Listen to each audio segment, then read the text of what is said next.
Most of Massachusetts is now in severe to moderate drought. You can see that on this map. It's almost all of New England that is just too dry right now. And while the fire danger is currently low, we did see a brush fire break out today in Lowell. That's where we find NBC 10's Mary Marcos to kickstart our team coverage on these dry conditions. Mary.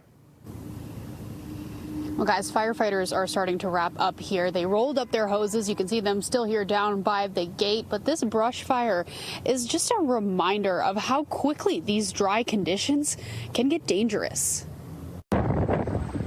Fire season hasn't even started, and we're already seeing brush fires. 400 acres burned in Long Island over the weekend. Firefighters put out a smaller blaze in Somers, Connecticut Sunday, and now local firefighters are dealing with these flames in Lowell. The start of the fire season this spring is coming sooner now, and the end of the fire season in the fall is coming later now. The state's director of water policy chalks this up to climate change. Dry conditions started in August and quickly progressed. We got unprecedented number of fires in the months of September and October compared to other times. Most of the state is in a level 3 critical drought. The Cape Cod National Seashore is planning to conduct a prescribed burn at Fort Hill this week, which will help mitigate any potential brush fires this spring.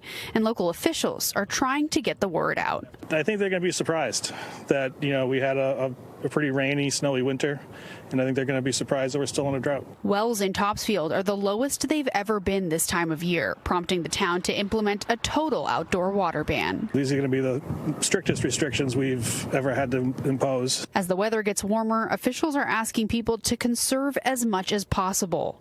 People have plans to have Chemlon come out and water the grass before and afterwards, and it's better off canceling it for now. Any small steps that individuals can take, businesses can take in there, and right now it's mostly indoor use, to tide us over, because we don't know how long this drought will last. We don't know if it'll get worse.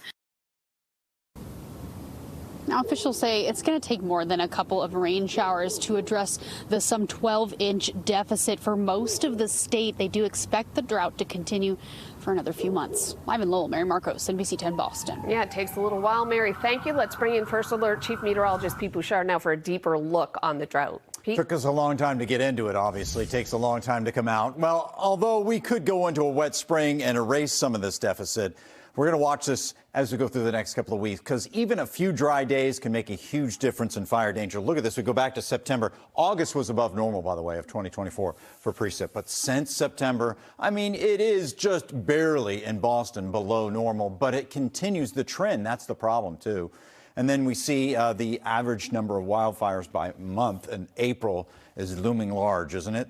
This is in Greater Boston, Massachusetts, in fact. I should say about 281 typically in the month of April. So recreational campfires, fire pits, outdoor burns, tractors, mowers, tow chains, sparks. That's what that is right there. Improperly discarded cigarettes. That's big to start fires, obviously, in outdoor ovens and grills. And again, as we go through spring, a lot of towns will just shut down the whole open burning and outdoor burning altogether, too. So be mindful of that. And, of course, any water bans as we go through this. We'll see that drought monitor, and hopefully it gets better in the next couple of weeks. We'll watch it, though.